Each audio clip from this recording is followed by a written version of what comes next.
Hi everyone, and welcome to this workshop. So today I'm going to share with you 4 steps and tons of templates actually that are available in the deck that you'll be able to download afterwards to go to market in a with data-driven sales. And just a quick intro of how I came up with this methodology. So I basically have helped more than 100 companies to go to market with the same framework. And a bit of background, I've been doing like B2B sales for the past 10 years. I became entrepreneur and eventually today I'm also investor with 7TV. And I kind of fell in love actually with the B2B SaaS model with a Danish company called Trustpilot. That was like, I don't know, something like 10 years ago or maybe 9 or 8 years ago, something like this, when they actually moved from Aarhus to Copenhagen with the first seed funding. And I was the 4th sales guy that they hired. And we're about 20 people in the company, half of them were intern, and the job was simple, we just need to go to market, right? And the long story short is in about 2 years, we went from 4 to 150 salespeople and from 50 to 5,000 customers. I brought 600 customers myself, so that was almost 1 customer per day. I was actually highly motivated for a very simple reason. My previous startup went bankrupt and I had a lot of debts. They had uncapped commission model, so I could become debt-free much faster. Eventually, when I became debt-free, I moved to Lithuania, to Vilnius, and worked with a bunch of startups there as well. I was working and helping a VC to help their portfolio go to market. And that's when I started to document my methodology. And it's not something I invented, actually. The methodology that I use to be able to work with multiple startups at the same time. Eventually, I had a team that was serving the portfolio, and that team became my company called Evergrowth, where we help companies to put in place data-driven sales process and specialize their sales team. I used to do go-to-market consulting as well. I really love this part of the startup journey, when you need to go to market, find your first customers. But to be honest, it's a shitty business model to do go-to-market consulting, because when it doesn't work, you are the bad consultant. You didn't help to find the customers. And when it works, you actually created way more value than the invoice you sent. You actually helped to put the company on the journey to grow, right? So that's exactly why a bit more than 2 years ago, we started 7TV with 2 other partners, where instead of selling services, we give you money and we help you to go to market. So far we have invested in more than 40 companies. We have 7 of them that have a few millions in annual revenue, and we had our first exit at the beginning of the year. So that's a bit of background on how I came up with that framework. And before we get started, let's be honest, B2B sales has a terrible reputation, and for a good reason. I love the movie The Wolf of Wall Street, but that's not how we sell, right? So just to set the kind of principles that we follow when we do B2B sales, good salespeople are most and foremost very, very good listener. Meaning that they also know when to shut up, right? They know how to use silence in order to make other people talk. And in order to be a good listener, you need to show empathy. You need to basically care about your prospect's problem and eventually your customer problem in order to be able to deliver a solution. And delivery is very important. I've been working with many sales teams. I currently work with about 40 sales teams on a weekly basis. And you always have these salespeople that are very good at closing, but then eventually they close sometime when there is no fit. And this kind of revenue is actually toxic for the companies, because you will have unhappy customers and so on and so forth, right? I remember back in the days at Trustpilot, we actually measured that one unhappy customer will tell it to 10 customers, while 10 potential customers will share his experience or her experience with potential 10 customers, and one happy customer will maximum tell to 3 potential other customers, right? So it's very, very important to focus on only sell when you know you can deliver. And obviously it's very, very important to have modesty, and to be able as well to walk away when there is no fit, and to recommend other solution and come back only when you know there is a fit. And nowadays when we get self-gratification with social media, almost like every day, if not every hours, it's very difficult to kind of find modesty and to be able to handle rejection. You're going to get rejection every single day in sales. So if you don't have modesty, it's going to be very difficult for you to kind of take it. And then of course, sales is not a freestyle kind of art. It's very close to science. And if you follow a structure, it's very simple. The more activities you do, the more results you're going to have. And obviously, curiosity is also very important. When I started B2B sales, we used to receive our signed contract by fax. So every time the fax machine will shake, every single salesperson will think that's a contract. So they will run to the fax machine, and most of the time it was a cold fax. And eventually now we have cold email, we have LinkedIn, and so on and so forth. But before Corona, actually what we started doing, and that was working very well, was to send handwritten postcard. So a kind of channel that was not used anymore, just to get attention of prospect, and it was working, right? So always be curious about the kind of methodology that you use, the channels that you use to kind of find a new channel that works. Now we use very, very extensively videos, so self-recorded videos in the sales process, and that's something also new that kind of got more and more popular with Corona. And then of course be data driven. So today, if you set up your CRM correctly, you can have a lot of data, and it's unfair how you can actually be more productive with the same amount of resources that you have, right? So I'm going to share some of the tactics we use to be data driven. That being said, a quick as well intro about the terms I'm going to use, so at least we're on the same page. So when I say outbound, it means cold. You go to the market to kind of contact people that have never heard of you. And there is very little you can automate if you want to be successful. You can systemize some part, automate some part after the system works. But at the beginning, it's more about creating a system where you constantly repeat those 5 steps. So you need to define what are your ICPs, so ideal customer profile. You need to define how you can find companies in a systematic way, how you can find the right contact in these companies, how you can outreach them. And the goal of the outreach here is not to sell. The goal of the outreach, when you have this customer-centric ICP process, is to be able to describe your customer process, your customer problem better than they can. And if you can do this, they will automatically think that you have the solution. And then once you have this interest during the meeting, that's when you discover if their pain is matching your painkiller, and then that's only when you start to sell. And of course, it's 100% compatible with any kind of inbound channels and inbound kind of content strategy that you're going to push. It's just that those leads are going to come lower in the funnel. But when we go to market, nobody knows us, so it's very difficult to kind of have some authority with some inbound marketing, unless you are some kind of public figure in the niche that you are starting your company. And then the reality is that when you look at this funnel from that perspective is you will spend most of your time in the part of the funnel that doesn't create value. And if you split it into steps, these are all the steps every single salesperson needs to do to close one deal, right? And this is the exact reason why salespeople are extremely good at excuses. These are all the excuses they have every time they don't have time to follow up. It's because they were negotiating that deal. Every time they didn't have time to send an email because they didn't have time to build a list, right?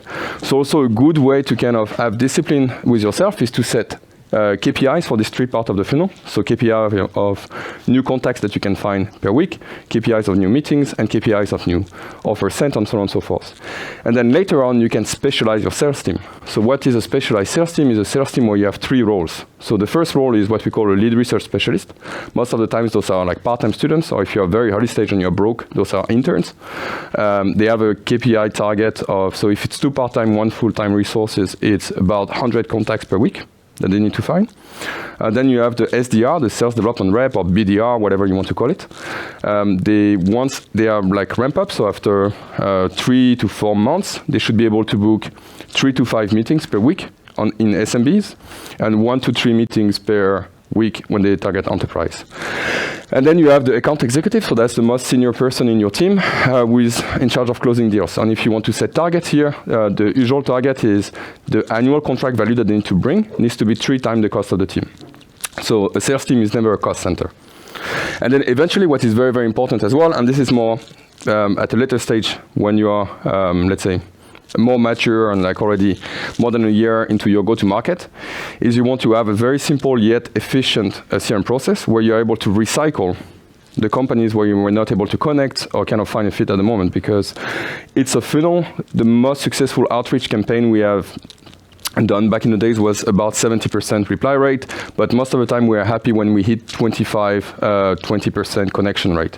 But that still means that 80% or 75% of the people and companies that you target will not get back to you. It's not a cube, it's a funnel.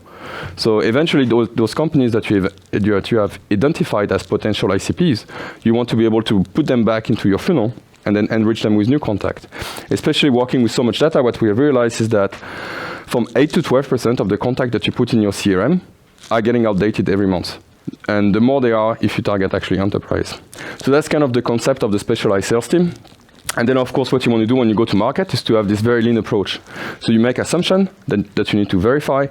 And then eventually, you want to tune the ones that are working, crash the ones that are not working, and repeat what works. And if you put this on the top of the specialized sales team, the very, very, very dangerous zone is to stay in the assume zone. So the more we stay there trying to perfect our ICP or perfect the list and all that, the more you agree with each other, the more dangerous it is, right? What you want is that you start to verify your assumption as soon as possible, meaning you contact these people in these companies, and the first success criteria that you want to have is meetings. And if you don't book meetings, there is 3 reasons. Either it's the quality of the list, so companies or people, the quality of the outreach, you are not talking your prospect language, or the timing. So you need to reiterate until you hit that right. And then you want to be able to move those meetings into offers, and obviously those offers into contract. And then finally, this framework is actually not for everybody. So if you look at these very simple metrics where you have price and complexity, we always look at this few criteria. So we have ACV, that means annual contract value, so how much your customer are paying you per year. Then for us, the TAM, the total addressable market, is the number of companies that you can target. So typically, if you have a very little a product with very little complexity and very low ACV, annual contract value, you're a self-service startup, right? You should be able to target hundreds of thousands of companies and basically have a product with a very strong UX and very strong product-led growth strategy where customers can basically self-serve themselves without talking to salespeople. As soon as you start having products that are a bit more complex, you should be able to you target still tens of thousands of companies, but with a bit more of complexity in your sales process, so you have an inside sales team, meaning that you sell from inside the company through conference call. And the main difference with, let's say, SMB and enterprise, so kind of the same but just bigger sales cycle and also a smaller total addressable market, is that you actually sign 12-month contract. So you might have billing frequency like half-yearly, quarterly, but you sign 12-month contract and you get as much money up front as possible because you need to pay commission for the sales team. And then, of course, where you don't want to end up is in the graveyard, where your product is too complex and too cheap, so you can't scale, right? So the methodology of data-driven sales that I'm going to share with you guys is if you are on the top here, either in the SMB or enterprise or both. So the first step, obviously, is how to define your ICP. That's the first step how to get data-driven. And obviously, you need to map companies. And this part is what we call the dumb part of the ICP, because we can simply use this to reverse engineer where this company will list themselves to find customers or talent. And that's where you can build a list of companies, right? So you can use some web scraping or by database and basically have companies organized by region, vertical, sub-vertical, and so on.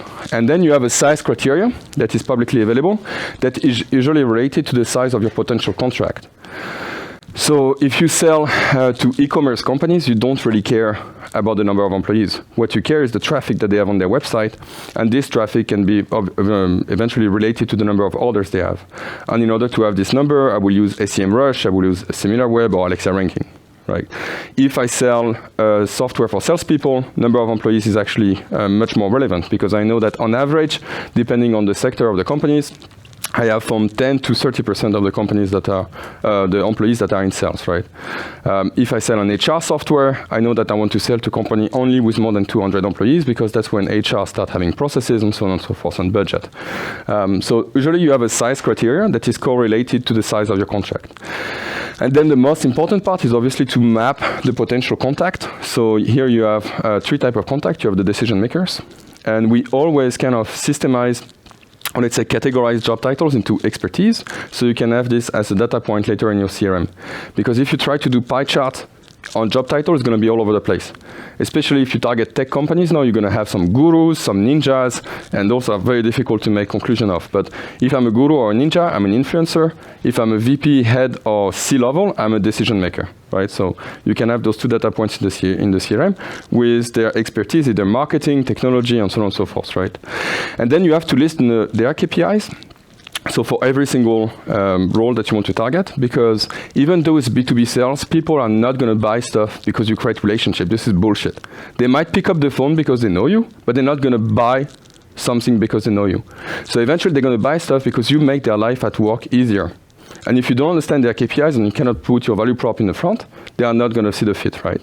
And whenever you reach out and you need to kind of explain their problem better than they can, you need to understand their KPIs. So typically, when we do outbound, we only contact decision maker and influencers, and we never contact the champion. So the champions are the young graduates that work for companies, and they are very, very keen on having meetings. They see the boss, their boss, and the boss of their boss having meetings all day, and that looks important. So then if you reach out to them and make them feel important, they're going to take that meeting. But the reality that they can influence the decision from the bottom to the top twice is very unlikely. so that's why we never contact them. But then who is most likely gonna come to your inbound channel and download your white paper, go to your webinars, are champions. So that's why we map them, and we have a process for inbound to kind of bring influencer or decision maker whenever they come through that channel. And then, so we decide when we contact decision maker or influencer according to the strengths of your value prop. And in order to do this, you need to build to work on ROI calculator. So if you are able to impact the bottom line of the company, so the profit or the loss, you have a painkiller product. You can contact decision maker. They are not probably going to be the one that are using the product, but they will introduce you to the right person. And from that moment on, you will have authority.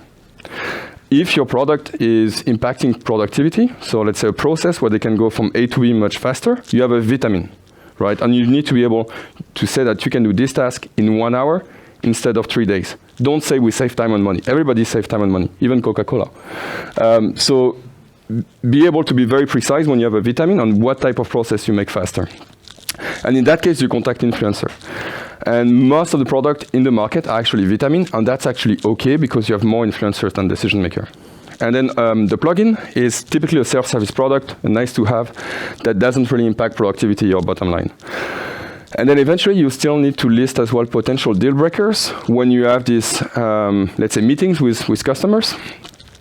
In order to not waste their time, right? So for example, sometime still in banking and so on, they have a no cloud policy. So you need to make sure that if they have a no cloud policy, you can configure this as early as possible. If you sell hardware and you need some kind of 4G connection, you need to always, double check this as well early on and so on and so forth. And then you have switching cost. So switching cost doesn't necessarily mean that your product is going to be more expensive than the solution they use. It's just people in general are lazy and we don't like to change anything. So if I sell a CRM system, my decision makers are going to be CMOs and head of sales. Let's say they both like my CRM system, but then I have 20 salespeople that are using another system every single day. And these guys have very strong personality, right? They are the heroes of the companies, they bring the revenue, and now I need to tell them, you need to change your tools. If I don't talk about it, I'm part of the problem. But if I address it, if I address the switching costs, and I'm kind of showing a solution where we're going to onboard every single salesperson individually, where we're going to have webinar every week, where we're going to move all the data overnight and so on, now I'm part of the solution. And I will turn those potential anti-champions into champions. So very important as well to identify, map, and talk about the switching costs to be part of the solution. So once you have this, also very important to kind of remember when we talk about value prop, I always like to take the example of Super Mario. So if we look at Super Mario, the product is the mushroom. And if we look at the features of the mushroom has a specific color, specific taste, and specific size. And if I will start to sell my mushroom talking about size, color, and taste, it's going to be very narcissistic, it's going to be very biased, and it's going to be very ugly, right? And everybody can sell mushroom the same way. The benefit of the mushroom is that when Mario eats the mushroom, he becomes much bigger, much stronger, and he can do some radical stuff. So whenever you are doing the value prop against KPI for yourself, always ask yourself what my customer can now do with this KPI with this value prop against this KPI. So very good exercise. And then of course you need to set up your CRM with some stages for every single part. So most of the time you have only stages for the deal, but in order to have a data-driven process, you need to have stage for the contact, stage for the account, and stage for the opportunity. And of course, we're not going to go into details for the CRM setup today. We have templates that you can download. But when you start having this setup, you already start to be data-driven, because when we start building lists, the data is dumb, and when we start crunching it, we already make the data a bit smarter. It's still dumb until we process it and start contacting people, but we already have a data-driven process. So those are just a bunch of templates that you can download. So for example, you have the ICP templates, you have the guidelines, if you have no budget to buy a CRM, we have actually made a simple data-driven CRM on the spreadsheet. If you use HubSpot, Salesforce, or Pipedrive, we have set up for those CRMs that you can actually copy-paste and implement to have a data-driven sales process. And then of course, the step number 2 is if you want to have data-driven sales, you need to be proactive, right? So there are like 2 main channels that you can use, which is cold call or email, and then of course you can use LinkedIn as well, which is kind of similar as a messaging platform. Cold calls is very, very effective for SMB. So if anyone tells you that cold call is dead, it's bullshit. Cold call is definitely not dead. And I can share some anecdotes around that. And then, of course, you have unfair advantage if you're a native speaker. If you call in Netherlands and you speak Dutch, you will just have this unfair advantage against someone who speaks English who calls in the Netherlands, and that's just how it is. And then cold email is also more effective for enterprise, but it doesn't mean that cold call doesn't work. It's just cold call is just part of the mapping process to find where is this headquarter or where is this subsidiary, kind of find the number of each department and so on and so forth. And the goal here again is to requalify. So again, it's a funnel. It's not every time that you're going to call that you're going to have the right person, that it's going to be the right time and so on and so forth, right? And you need to only book meeting when there is a fit. And even though we're going to talk about email, we do not recommend to sell by email. Every time you have identified that the phone is a good channel for conversation, like to negotiate with your customers and so on and so forth, every time they start to negotiate the price by email or whatever part of the contract, pick up the phone. It's much more efficient, and people will never read your super romantic email with all the perfect bullet points the same way that you wrote it. And also, when you are not able to reach people by phone, use video. So we started to use video a lot more, even in negotiation process, where you can actually answer to much more complex questions through recording a personal videos, showing maybe a demo of your product and so on and so forth. And here, this is the only slide that I have in my deck, which is actually not data-driven. So I started B2B sales around 2010. And at that time, if you look at social network, it was the beginning. Email was kind of not super used. Most of the time, it was cold call. So of course, when I was using social network like LinkedIn back in the days to do prospection, it was very efficient because nobody else was using it. When I was guessing emails and sending cold emails, it was also very efficient because those two channels were not crowded. And now it's actually the opposite. Like for a very simple reason, the new generation that is selling is much more familiar with digital channels. They are using Messenger from day one. But just actually a quick question that I always like to ask. In this room, who was calling the home phone of his first girlfriend or boyfriend to talk to them? Okay, so everybody else was just using messengers, right? And that's the difference, right? So today, most of the people that are making decisions, they were calling still their first boyfriend or girlfriend to talk to them, right? They were calling the home phone. And then we had the gatekeeper, which is the home or the mom, and we had to talk about homework, right? And then maybe when the new generation is going to make decision, this channel is going to become less and less and less popular, but today they are still making decisions. So phone is actually still a very, very good channel to reach decision maker because they are very comfortable with this phone. And these two channels are being overused and they are actually crowded. Of course, it always depends on persona, right? So if you target technical people, sometimes they don't even get a phone when they start their job. So you can't reach them by phone. Right, but don't underestimate the phone as a potential channel. And then there is, of course, some best practice that you can use. So smiling is actually the best tips that you can ever use when you call. When you smile, your tone of voice is just much more nice. It's just much nicer, and it also gives you authority. So when people call you and they feel tense and they are close on themselves, they have less authority and they give authority to other people. And of course, you can use a script to practice, but never ever read a script when you call. Like cold call is like a face-to-face conversation. You will never go on the street and just read a script to someone, right? That will be awkward. It's exactly the same on the phone. So you smile and stand up to get more confidence and eventually have more authority as well. And then we have the gatekeeper, and most of the people are seeing the gatekeeper as a blocker, but gatekeeper, if it's a persona, they have two very, very simple KPIs. The first KPI is answer the phone. That's why they pick up the phone, right? The second KPI is only connect important people to important people. So whenever they're asking you what it is regarding, they're asking you, are you important? So if you smile and so on and so forth and kind of answer and then ask a question to kind of go back to where you want, you have authority and you sound important. So very important to practice this part. Also, very often, gatekeeper are sitting in the reception of the company, and they see the people you want to reach at least twice a day when they come or they go for lunch or they leave the office and so on and so forth. So it's very, very useful to actually leverage them and leave a message. And there is only a few scenarios that can happen. Either they don't take the message, and they pretend that they will take it and give it, or they take the message and they give it, and this person gets back to you. But whenever you call back, because you are diligent and you have a structure, then they will feel like they owe you if you didn't hear back from the person that you left the message, and they will be more insisting on that person taking that call. We're just human beings, and we have feelings that you can leverage to basically influence how you get to the people. And then if you call SMB, so small and medium businesses, just call after 6 p.m. Gatekeeper at home. If you call in Denmark, call after 4 p.m. And then, of course, silence. So whenever we do cold call practice, we have a piece of paper. In one side is written "shut up," and the other one is smile. Silence is very embarrassing. It's awkward, but it's very, very useful again to make other people talk. So it's very important to explain or give context to the questions that you ask, but then give it before you ask the question, not after. Then people will forget what was the question. And then you can use also, there is some way you can systemize objection handling.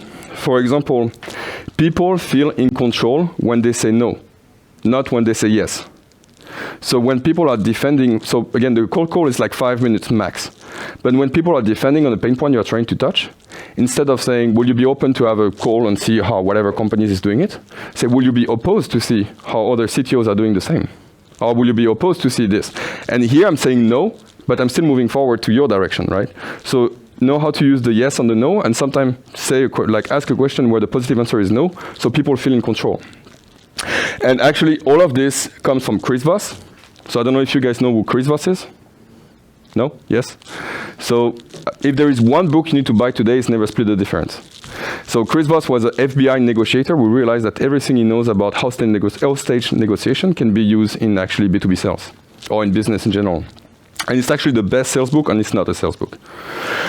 And then you always also need to challenge your prospect, but with empathy. So a good example here is when you do cold call, most of the people will ask you to send email. And what do they mean when they ask you to send email? They don't mean, can you please send me an email? I cannot wait to read it. No, what do they mean is, can you please send me an email so I can politely ignore you by email? That's exactly what it means. So whenever you get such an objection, a good way to handle it with empathy is simply to mirror it first. So of course, I can send you an email. Now, I don't want to waste your time and send you stuff that you don't need. What would you like me to send by email?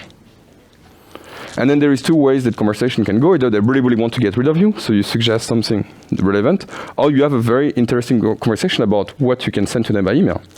And then again, the last thing to do whenever people ask you to do stuff is to get commitment, because sales is a negotiation. Here you're negotiating for their time.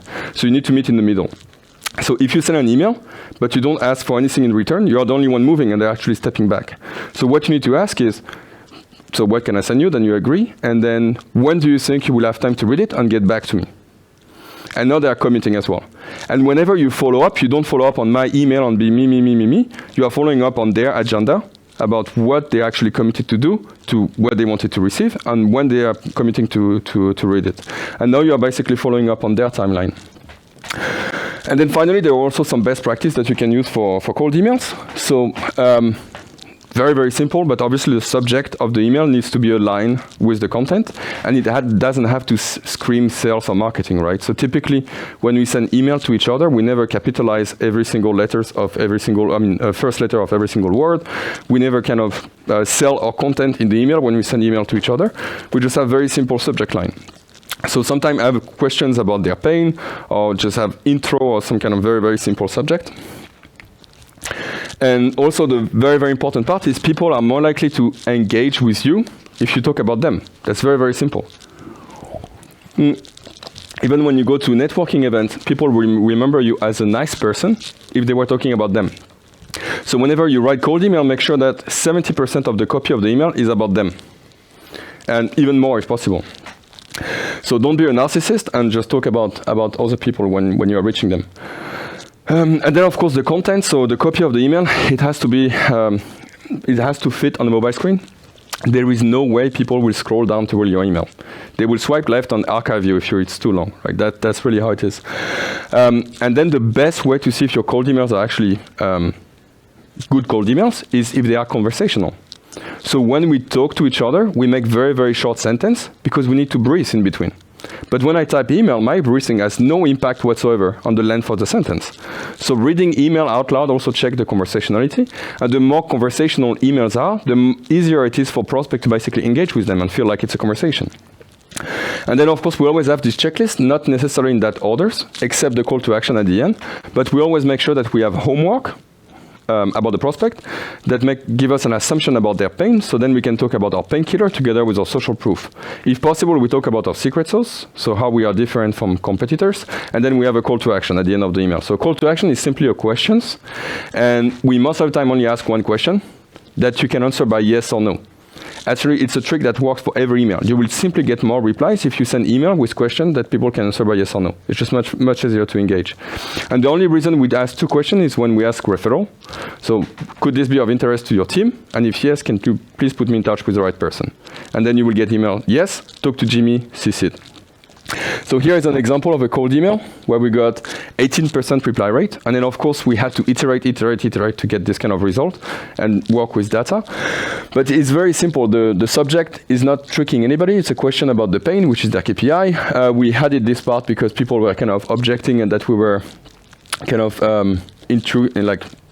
coming into their space. It was some kind of designer target. And then we just talk about homework. We put the painkiller on the social proof here. And our call to action was actually not direct. So we're not pushing for a phone call straight or a meeting, simply because these people in their workflow don't have meeting with colleagues or prospect or customers every day. So we had one step before the meeting, right? And also what we do, we always send emails to ourselves to check if the email fit in a mobile screen. And now what we start checking as well is you see this suggested replies on Gmail, especially if your target is most likely using Gmail. This can actually impact your reply rate. And what we realize is that Google AI doesn't like the verb call. Every time you're like, do you think it's a good idea to have a call, or will you be open to a call? We get negative replies here. We also stop using companies like, because now it triggers negative replies on Google. So Google really likes verbs like talk, chat, but not call, right? So we also check this part when we send email to ourselves as well. And then this is just an example of a sequence with several channels. And then the main idea is like there is not one way. Here, for example, we send LinkedIn invite and the first email on the same day. Then we follow up by call and so on and so forth, right? But there is just not one way. It really depends of just iterating and basically finding what works. And I always get asked, how many times can you follow up? The answer is very simple. As soon as you sound awkward, stop. That's it. It's exactly the same. Like if you are like in the street and you are kind of approaching someone or reapproaching someone that you have contacted before, you will most likely never say like, I'm just popping myself in front of you so you can get back to me. But people do send emails like this. I'm just popping up my email on the top of your mailbox so you can get back to me. No, don't do this. It's awkward. You will never do this face-to-face, so don't do it by email.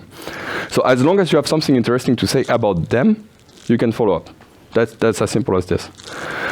And here again, you are data-driven. So if you have all the data points in your CRM, what you can already do with the same amount of resources, you can say, actually, I'm booking more meetings with companies from that verticals, with people that have that are decision makers, that have this expertise. So the way I will build list to get more meetings is actually trying to remap the exact same people, right? So already if you have set up your CRM in a data-driven way, you can repeat your success with the same amount of resources.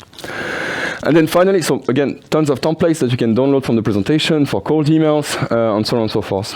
And now you are like in front of your customers and you have the first meeting. So there are also some best practices that you can follow. So typically, terrible salespeople will just be talking about their presentation, and they will show a presentation. Best case scenario, people will remember 50% of what they saw. Very good salespeople will always create a discussion. So their prospect will remember 70% of what they talked about. But what you want to achieve with every single call is to create a personal experience. And how you create a personal experience most of the time is when you put your product in their hand. And that's something I actually learned at Trustpilot, because that was before Zoom calls or Google Meet and whatever. We were just selling over the phone. And I will always ask, prospect, are you in front of your computer right now? Yes. Obviously, we were saying to e-commerce manager, they were always in front of their computer. But then I will guide them and go to Trustpilot. I will guide them and go through the demo, everything over the phone. But when I will be doing this, I know that they will not be checking something else on their mailbox or kind of multitasking. I will have their full attention, and I will create a personal experience. So whenever I do a demo now on Zoom or Google Meet or whatever, I don't, when we go to the demo part, I don't show the demo. I ask them to share their screen. And then I have this demo dummy account where I know by heart every single dummy data, whatever, and I just show and I create a personal experience based on what we have discovered. And then most of the time what it will create as well is that after the demo, they will be so excited by the personal experience that they just got, and then we'll go to their colleague and just show them what they have been talking about, right? And you can actually Google that guy, Edgar Dale. He did this research many, many years ago, and it has nothing to do with sales. but that's what was very, very, very relevant to this part of the sales process when you're talking with your customers. So always focus on creating a personal experience that they can relate to. And the way you can do this is by basically painting the pictures when you do the, oops, I think the clicker froze. Oh, okay, I'm back. When you do the demo. So here is just pure common sense systemized. So when you do the demo, you have the intro part. And what you want to get here at the beginning is you want to get the most important yes. So most of the people come to a sales demo and they are just ready to kind of filter any kind of sales bullshit that they usually get, right? So they are ready to hear to a narcissist salesperson who's going to talk about themselves. They are kind of defending. So you want to remove that kind of impression from the very beginning. And how you do this is you simply say, so today, like, thank you for your time, blah, blah, blah. If it's okay with you, I'd like to do a quick introduction of each other. So I will start, and then we make all the call about you so I can better present my solution. Is that okay with you? And when you are saying this, it's very important, but you are telling them that, first of all, I'm not going to talk about myself. That's going to be about you. And then, according to you, I'm going to decide what I'm going to show, right? And then finally, you are asking them if it's okay for them. And that's where you get the most important yes. You get them to say, yes, I commit to this agenda. And if not, then they will suggest another agenda so you can adjust and then get them to commit to this agenda. And that's exactly what you do from the very beginning.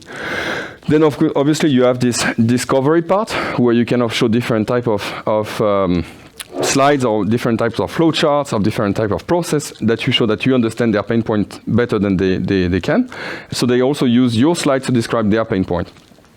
Or whatever you have on your website. And then you only show the part of your product by, again, giving them the demo, putting the product in their hands, and create this personal experience.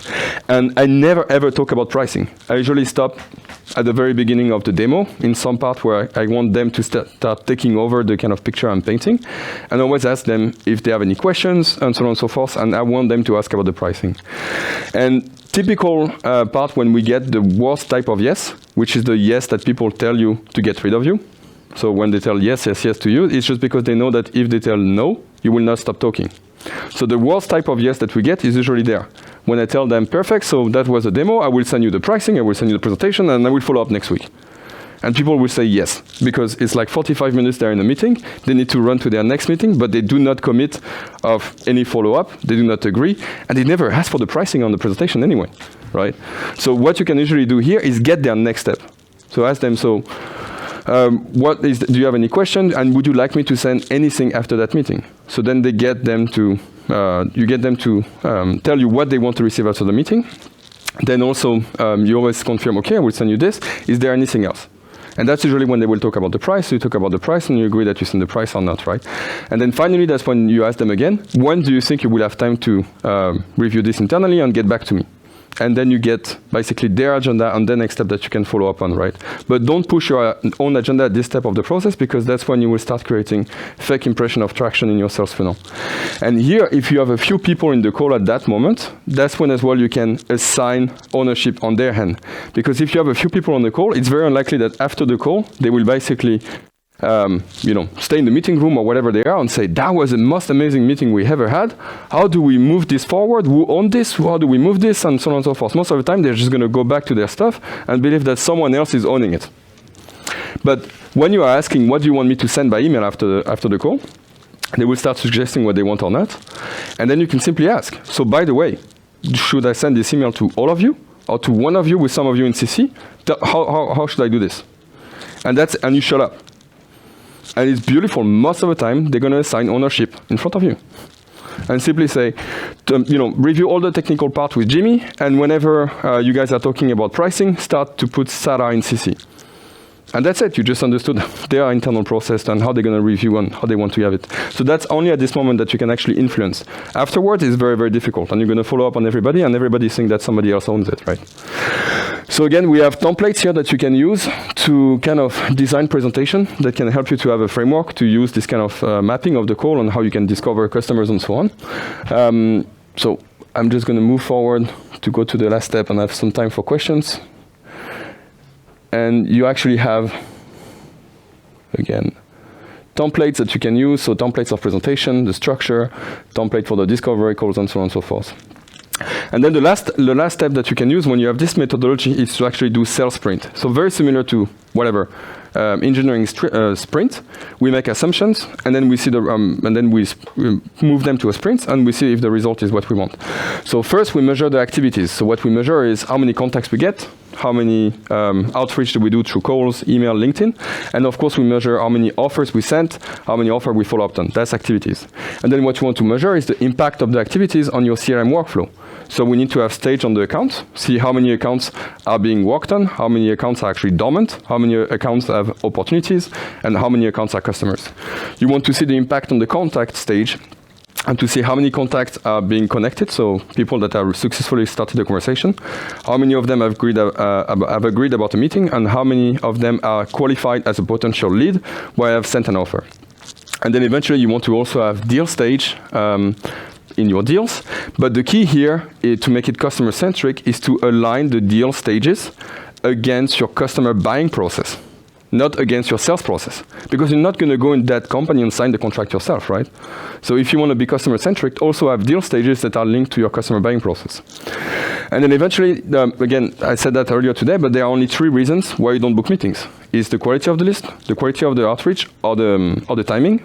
So every time you are stuck in the middle, always ask yourself during the sprint, like, what is possibly wrong? So it's either the quality of the list, the quality of the outreach, or the timing, then adjust this part and do the sprint again, right? And typically it takes 2 weeks to see the result. First you start getting replies and connection, then you start getting meetings. And if you cannot get that within 2 weeks, you need to reiterate again and again and again. And this is, and then of course, once you are good at it, because you are freezing your pipeline and you can see those different stages, you will start nailing your forecasting. And obviously, if you arrive at that part of the funnel, you will be able to measure what type of customers you put at the bottom, adjust how you put it on the top, and be able to repeat your success.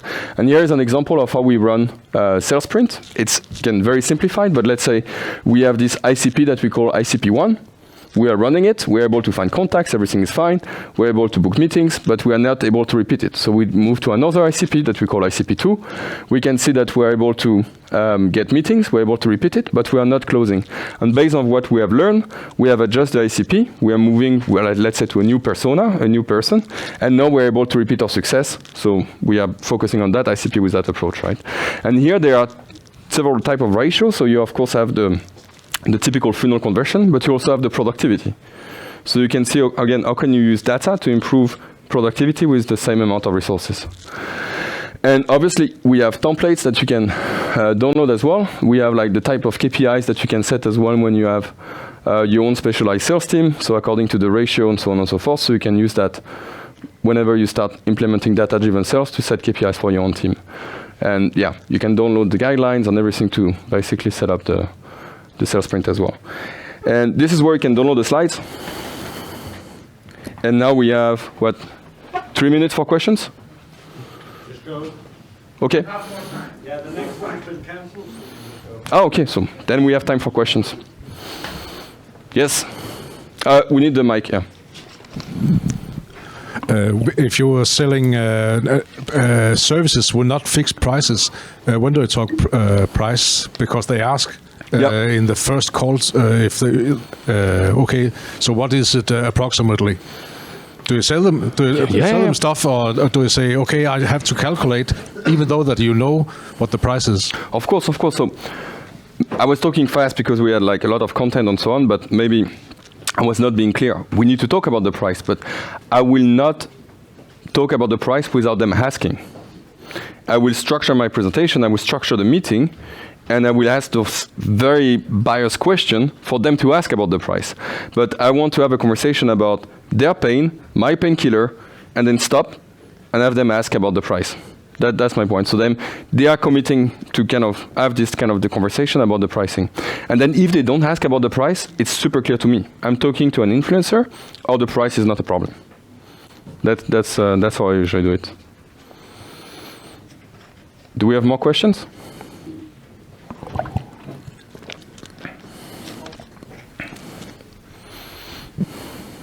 You were talking about in the beginning the toxicity of closing bad fit customers. Yes. How do you counteract that with the KPIs that typically go against salespeople that are very incentivizing towards closing anything you can close? I think again it's just more aligning on values of like what is a good salesperson and so on and so forth, and making sure that everyone is aligned on those values, right? And I don't want I just want to work with people that I trust. So if I see that I have people in the team that keep on closing customers that are not a fit, I'll just stop working with them. But if I start making rules that if this customer is not a fit and then they churn and so on, I take back your commission. I mean, this is just I cannot do this. It means I don't trust my team, right? So eventually, if we see that we have some isolated issue with one person, I just close everything that moved, and then there is no fit most of the time. I'll just stop working with that person. The values. Okay. The values, are you hiring for them or can they be taught? No, you're very, very, very good question. So data-driven can be taught, but usually you can see if people are good listener or not when you talk to them during the interview, right? If they can stop talking, they will not be very good listener. And then empathy, we had different tricks, and actually I still have an article to save that I didn't read yet from, some kind of Harvard Business Review about empathy checking. But the way we were checking empathy, when I was working at Trustpilot, actually we had Danish keyboards, and everybody knows how to switch from English to Danish, the keyboard, right? So we were pretending we were taking notes and we don't understand, forgot how to switch the language. And if it didn't help us, we figured they didn't have empathy. But then that was not really the best technique, so we tried to also put like two glasses of water and see that if they were serving just themselves, they didn't care if I'm thirsty or not. But then we realized they might just be very stressed. But yeah, there is some ways that you can test empathy, right? You can also pour coffee on yourself and see if they care or not, right?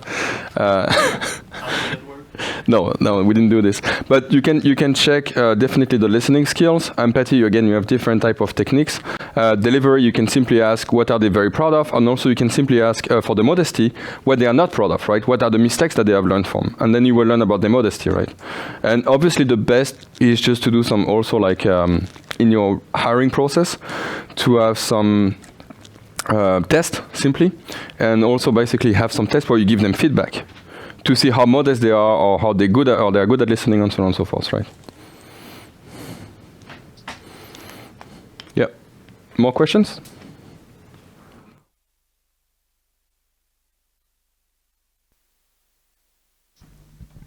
Thanks. You've been just speaking about the test. Can you say some examples? What could be the best task for to see if the salesperson is good enough or not when hiring?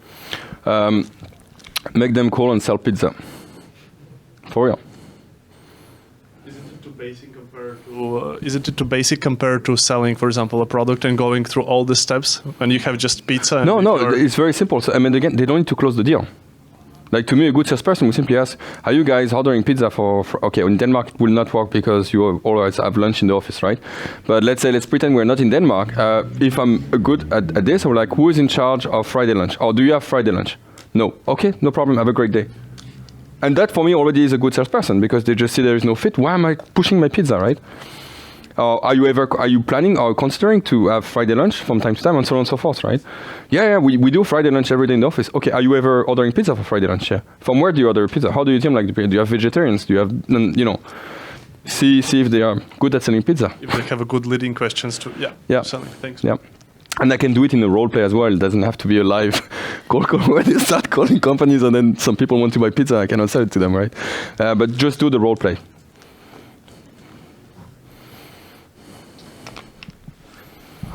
What do you think about the cost structure when hiring a salesperson? Will it be half fixed salary and half total gain? Very good question. So I will go the other way around. There is a metric that we call OTE, which means on-target earnings. So I will always make sure that my target is at least 3 times the OTE. So the sales, if they cost me, let's say, 1,000 euro, they will have a sales target of 3,000 euro of annual contract value, right? And then the commission, in my world, it's always uncapped. Because if they bring me 3 times what they cost, everything else, I have actually an accelerator on the top. So the more they bring on the top of what they return me, if my ratio is at least 3 times OTE, then everything else is actually accelerated. So I will have, let's say, 10% commission as soon as you are 70% of your target. And then above 100% of your target, you get 20% commission. And what happens if they don't meet the target? Will it be because of like risk of excuse that you mentioned, or when you know that is exactly because of those factors? Or So again, sales is very, very simple. It's all about activities. And if you don't do activities, you have no impact, right? So we have what we call a performance plan. You can reach out to me afterwards. I can send you a template. And the performance plan is very simple. Is with your managers, every week, you are committing for daily activities. So if you have salespeople that do everything in the funnel, they will have daily activities for research, daily activities for outreach, daily activities for meetings. And they will have to commit. And most of the time it works both ways. So either you as a manager, you work with them and you help them to get better on some specific activities where you see that they struggle, or they simply give up. They say, this is too much for me, I don't want to do this anymore. And that's what is a performance plan. So a performance plan is not to fire people. A performance plan is to help people perform again. So that's usually what we do. thank you. Great, some really good questions. Do we have more questions? We try to hire sales where they do cold call. Yes. And what we got, I just want to hear your opinion about Yes. it. What we got a feedback was, and it was to get meetings. That was the agenda of it. And basically what they said, and this is a MarTech technical sales. Okay. So they said, we don't need to know a lot about it. We just need to know as little as possible because we just turned on to the meeting. They said, actually, we need to know as little as possible about the product. And it confused us a little bit because, okay, you need to know the pain and all that, but don't you need to know a little bit more? So to me, so what is the question? What do you think about that? That the people who gets the meeting calls actually doesn't need to know about the product and all that stuff? I think I will agree on one thing, that they need to know a lot about customers, right? They need to understand their customer. They need to, I'm surprised sometimes that some SDRs, right, that are booking meetings, they don't even know what kind of event their potential target are attending, what kind of webinar they are looking, what influencers they are following in their space, right? So if they are MarTech, they might be following XYZ person in MarTech industry because they are like, the guru of whatever, right? And if as an SDR I don't follow the same people, I don't know my persona, right? If I don't know to which webinar they are going or looking forward or which event they go every single year, I don't know my persona. So, and then of course you need to have some product knowledge and so on and so forth, but it's true, like when they talk to this person, they should be able to ask some very, very targeted questions, right? So how much time do you spend on copy-pasting XYZ metrics every week in order to report this? And already my question is like very, very narrow on XYZ KPIs. And then obviously, even if people don't use the tools that you are offering today, they are like VP of marketing or whatever, right? They're super smart. They've been hired to do this and they've been doing it for many years. So they probably, even without your tools or solution, have some very, very smart logic and process behind how they achieve their KPIs. So that's exactly how I show empathy, by knowing that they are actually been putting their best effort to achieve XYZ result and asking those targeted questions to create very meaningful conversation. So, and then the product knowledge is actually, once I achieve this level of ICP training people on product is super easy because they understand the KPI of that person, so they can put themselves in their shoes and straightforward understand how your product works. Cool. More questions? Great. Well, thank you very much then for coming and attending. Thank you.